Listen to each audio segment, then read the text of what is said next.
Thank you. Thank you. Your Highness, Prince Albert, friends, colleagues of the media industry and other industries, fantastic to be here. And we have heard two short speeches, but they have already covered a little bit of what I think is so fantastic, what is happening in the industry of mobility, and how that connects to media and a lot of other industries. I call this presentation the Network Society, because we're going into a new phase of telecommunication, where you will be a very big part of it. I will talk about three pieces of how mobility and broadband impact us.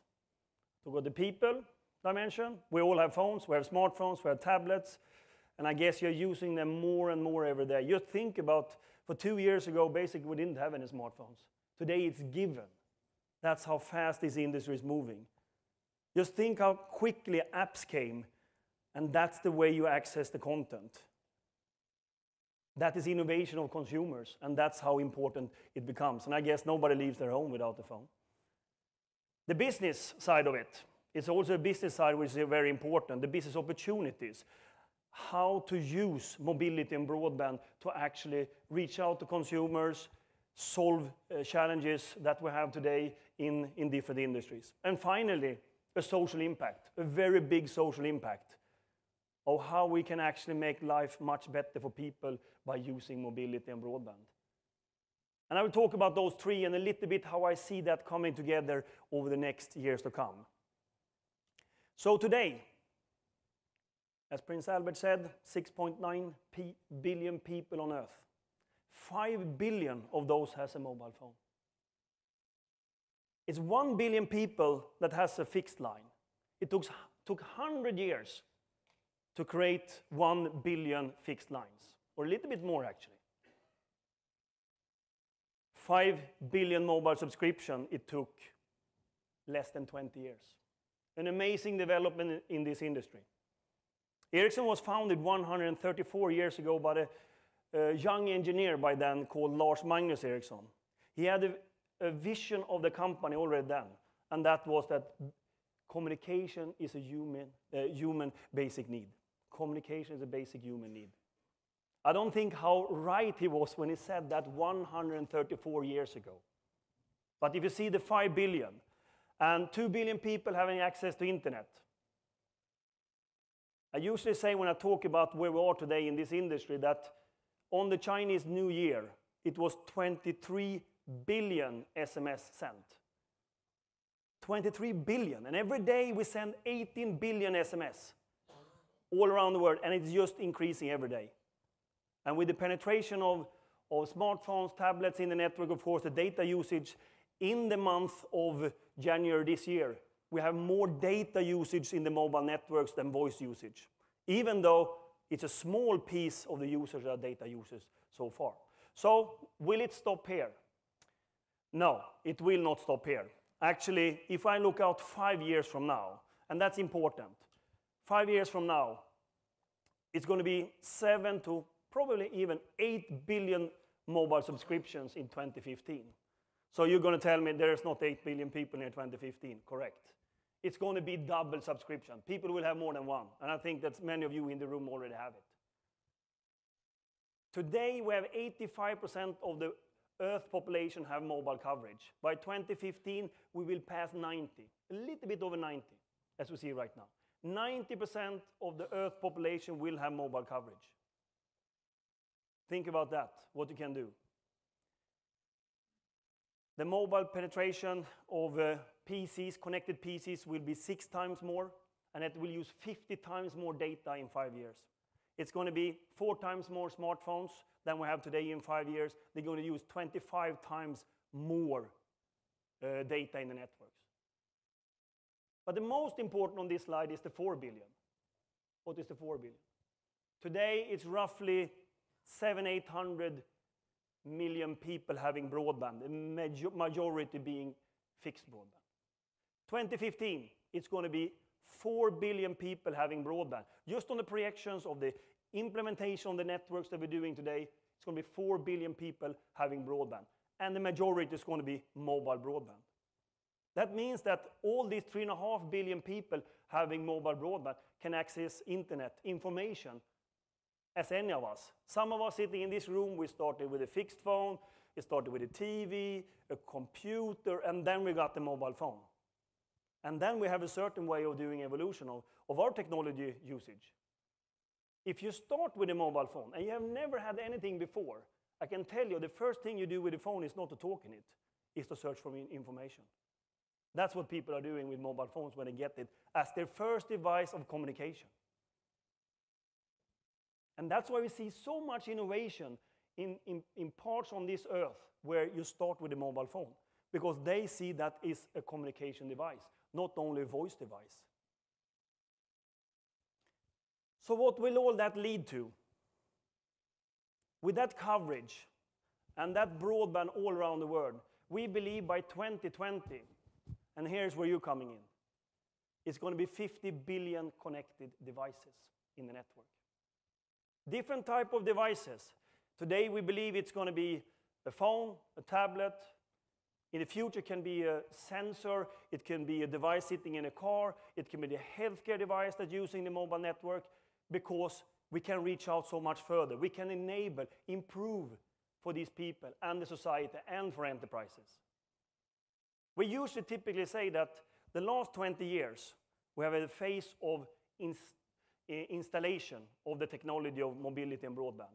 The next 20 years is the deployment phase. The deployment phase is usually a phase where it's a paradigm shift, where others are going to use the technology. You can go look backwards 200 years in a lot of technology revolutions. You start with one invention and then you come up with something else. This is the fifth technology revolution, I believe, and many with me, that we will now start using the mobility and the broadband in a totally different way. 50 billion connected devices. Everything that's going to benefit from being connected will be connected. And I guess if I had been the one talking about electricity for a long, long time ago, I would probably say that electricity is here because we want light. That was the pure reason for it. If you think about how much is connected in this room by electricity, basically everything that is benefiting from it. In 10 years from now, I believe that's what's going to happen to mobility and broadband. Usually, when we do forecast in our industry, and even Ericsson, we usually overestimate what's going to happen in the next 2 years, and we underestimate what's going to happen in the next 10 years. When we talked about 3G in the beginning of the 2000s, we talked about mobile internet happening in 2001 and 2002. We all know it didn't happen.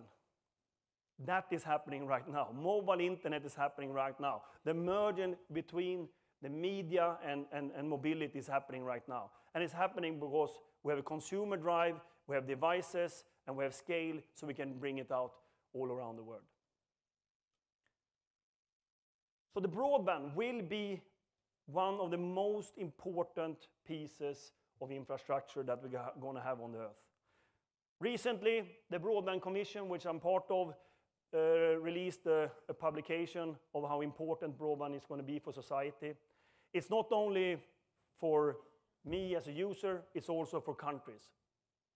I think one really important takeaway from that is how we can enable things to actually work better in life by using broadband.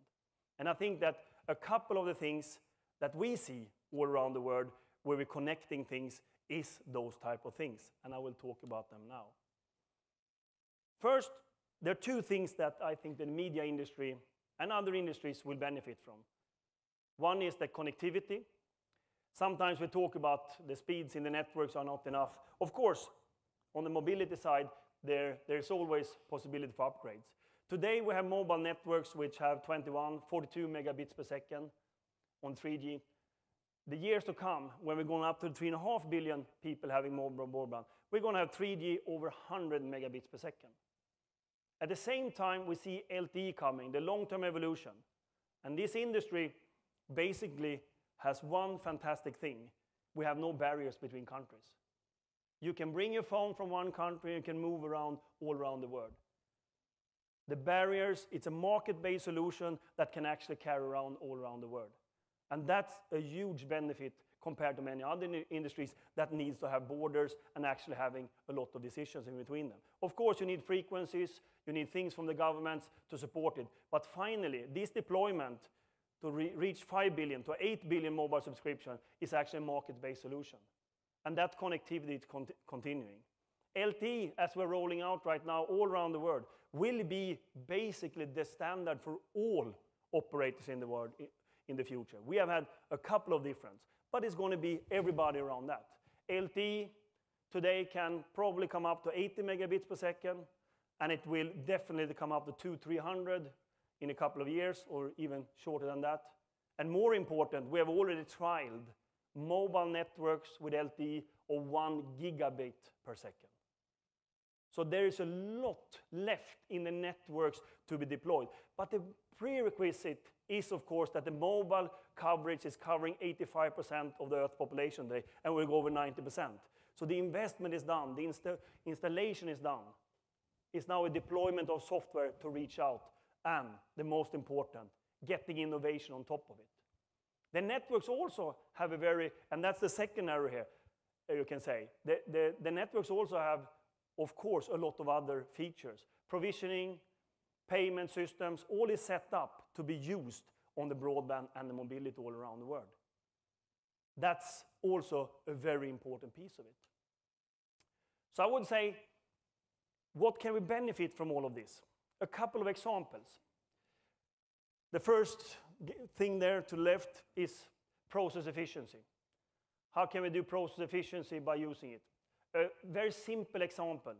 Vending machines, we see now they're using mobile phones by paying to vending machines. You increase the sales by 30-40% because the convenience of it, everybody has a phone. But even more important, the one owning the vending machine can actually know how many bottles is left in the vending machine, or whatever you sell in it, because you can send information about the inventory in it. Very simple, that's a process innovation. In Sweden, we had a royal wedding recently. I know that Prince Albert knows about that. And the most important thing was that who will take the first picture of Crown Princess Victoria? And the one that took that picture sent actually the picture by LTE. And for the ones being in media here, you know the first picture probably have a much higher price than the second and third one. So again, process improvement using this technology that's already out there. So the first picture was actually sent by LTE, mobility back and sold all around the world. I don't know how much they got for it, probably a truckload.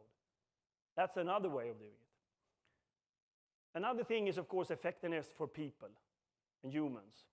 And I will take an example from Africa. Two Danish brothers, very innovative guys. They had a friend that was in a refugee camp in Afghanistan. And they lost him in there, they couldn't find him. And you know, a refugee camp has sometimes up to 8,000 to 10,000 people in the refugee camp.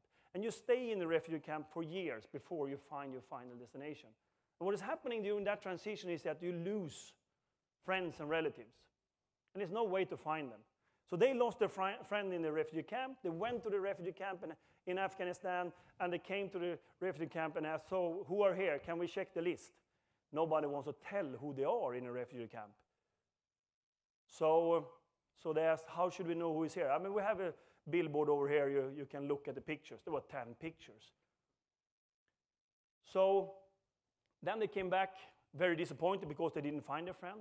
And then they thought about, how can we do this differently? Ericsson at the same time actually powered up a mobile tower close to a refugee camp in Uganda. And we saw a fantastic thing that the mobile penetration in the refugee camp was probably up to 80%. 80% of the refugees had the mobile phone. So the Danish brothers then came with a brilliant idea to do a dating system for refugees. You tell things that is not your name, your birthplace, and your birth data. You tell everything else. My mother's brother was X and X. My grandmother had a big nose. Things like that. And then they start to match refugees so they can find each other in the refugee camps. And the hit rate is just amazing. And then you think about, what a fantastic technology we're working with. people lose each other in these refugee camps, but they have a mobile phone, and suddenly they can subscribe to this dating service, and they can find each other. That's definitely changing people's life, and we can impact quite a lot on it. On the value propositions, improving, which is the third leg I think is important we can do. I usually take the one example of smart cars. We have deployed, we did a very big study in a big European country where we deployed half of the cars of a very big brand with connectivity, the other cars not. We sent information about traffic management, about how to manage the car, accidents, etc. After 1 year when we looked into it, 25% less accidents on the cars that was using connectivity. More important, the CO2 emission and the gas usage went down with 25 to 30% as well. Amazing numbers when you bring this technology and use it for a value proposition. Finally, the connectivity as such is also creating possibility. Africa again, just one good example. We deployed radio base stations in Africa along the coastline. No people living there at all. We put in very little capacity. The first week it was totally congested. Totally congested, no people living there. So who is calling? Who is using the network? Couldn't find out. We filled up the radio base station, came there 2 weeks again, it was full. So we decided we have to go there and see who is calling because you can probably see them. What we found out was that for hundreds of years, the fishermen, they were out in the sea. And they were sort of, every morning, they had all the ports to sell all the fish they had bought. So they went into each of these ports to sell their fish. And it took them a long time, and they usually get a bad deal. What they found out with the mobile phone, that they could sit out in the water, start to do the negotiation, and do their trading out there. That's the connectivity and the reach of it. So finally, they didn't need to go somewhere. They brought the marketplace to them. That's just a couple of ideas, and of course, many people think, how can we do it? And I think that we should not limit ourselves to believe it's going to be a phone, a smartphone. It can be so much more. And the impact on society and on people is big, but also on enterprises and businesses that can use it. We did a study since 2010. It has been 120 studies. Either they have been practical or they have been theories from universities. 120 studies on broadband. 2 conclusions that came through all of them. The first one, that for every 10% of broadband penetration in a country, you get 1% sustainable GDP. Because you get new type of efficiencies in the country. It's a huge number. The second is that for every 1,000 broadband connection, you create net 80 new jobs in the country. That was common in 120 studies during 10 years. And that is a very important thing when we think about how this can impact us. And when the Broadband Commission, for example, launched this together in New York for quite recently, we talked to all the leaders in Africa that when they think about the infrastructure, it's extremely important to actually have roads, to have airports, but ICT is equally important for a country. Because with the reach and the connectivity, we can address a couple of the largest challenges on Earth, like education, like healthcare, because the connectivity will come out there. And Ericsson has, together with the Earth Institute, actually deployed in the most rural Africa to 500,000 people connectivity. And the things they are doing with it is, of course, amazing. Why I'm saying that is, of course, when you think about your opportunity going forward, it's going to be 3.5 billion people having mobile broadband. And the mobile phones and the smartphones and the tablets, the only thing I'm sure about, they will go down in cost rapidly. Today, you can do a chipset for a GSM phone that you can put into anything in here for $5, $7, which have data capabilities. And of course, over time, 3G-enabled chipset will have the same. The only thing we know, the prices will go down because the scale, and we use the same technologies across the globe. That means that we can benefit from this, and whatever we can do in order to use it is of course a great benefit for people, enterprises, but of course also for the society. If you think about the last thing, which I think also is mind-boggling, the next 30, 40 years, 2050, the world will have a triplication of the GDP. 2050, triplication of GDP. That means a couple of things. You need 3 times as many airports, roads, whatever. That is not possible. Even more challenging is that the CO2 emission will probably also be triplicated. One of the enablers that the Broadband Commission and Ericsson believes in is, of course, that ICT, broadband and mobility can actually address a part of that. We cannot solve all of it, but part can be solved by having very efficient broadband and mobility. And thinking about having over 90% of the Earth population covered with mobility in the next 5 years, there are a lot of great opportunities for all of us. And in the media industry where you are, with the content you have, and the apps culture that is so perfect for mobility, and the apps culture together with the mobility, creating that opportunity. So, summing it up, if I be invited back to Monaco in 10 years, 2020, I believe we're going to have 50 billion connected devices. I believe that the broadband and the mobility will change and transform the society quite dramatically, as it has transformed the last 20 years, but it's going to be even more transformative the next 20 years, because now all our industries, all verticals will actually use the mobility and the broadband in another way, because that will be more beneficial for all of us.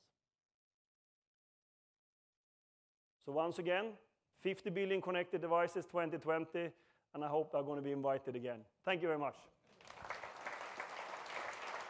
Thank you, Hans. Don't move.